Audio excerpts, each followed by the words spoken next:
تقریباً 2000 قبل مسیح میں سیدنا ابراہیم علیہ السلام نے اپنے ایک بیٹے اسحاق علیہ السلام کو آ کے فلسطین کے اندر آباد کیا، جبکہ اپنے دوسرے بیٹے سیدنا اسماعیل علیہ السلام کو آ کے مکے کے اندر آباد کیا۔ دو بیٹے تھے، ایک کو ارض فلسطین کے اندر آباد کر دیا اور دوسرے کو مکہ کے اندر آباد کر دیا۔ اور سیدنا اسحاق علیہ السلام کے بیٹے یعقوب علیہ السلام تھے، اور انہی سے آگے 12 بیٹے چلے جن کے اندر سیدنا یوسف علیہ السلام بھی موجود ہیں۔ اب سیدنا اسحاق علیہ السلام کے بیٹے یعقوب اور یعقوب کے پھر آگے 12 بیٹے، یہ مل کر بنی اسرائیل کہلائے، کیونکہ سیدنا یعقوب علیہ السلام کا جو لقب تھا وہ بنی اسرائیل تھا، اسی لیے ان کی آل اولاد بنی اسرائیل بنی، جو کہ اب یہود کہلاتے ہیں۔ اور پھر ان میں سیدنا یوسف علیہ السلام کے بعد موسیٰ علیہ السلام آئے، اور ان کے بھائی ہارون علیہ السلام بھی اسی جگہ پہ تشریف لے کے آئے، اور سیدنا داود علیہ السلام کے بیٹے سیدنا سلیمان علیہ السلام بھی اسی ارض مقدسہ میں مبعوث کیے گئے تھے۔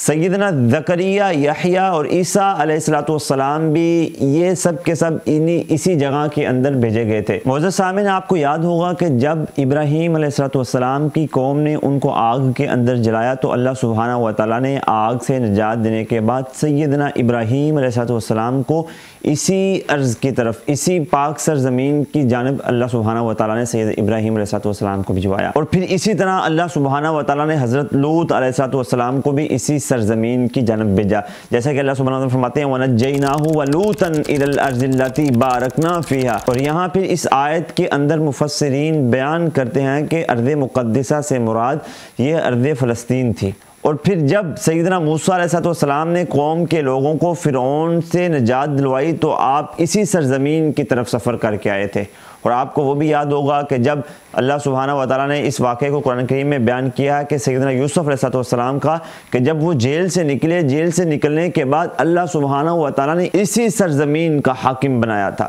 معزز سامعین، اللہ سبحانہ و تعالیٰ نے جتنے بھی انبیاء بنی اسرائیل کے اندر بھیجے جو کہ اسحاق اور یعقوب علیہ السلام کی نسل سے تھے، وہ سب کے سب ارض فلسطین کے اندر آئے تھے۔ اور پھر جناب محمد رسول اللہ صلی اللہ علیہ وسلم کو بھی اسراء کی رات، معراج کی رات اللہ سبحانہ و تعالیٰ نے مسجد حرام سے مسجد اقصیٰ کی جانب لے کے گئے، اور اللہ سبحانہ و تعالیٰ بیان کرتے ہیں کہ سبحان الذی اسریٰ بعبدہ لیلا من المسجد الحرام الی المسجد الاقصیٰ، کہ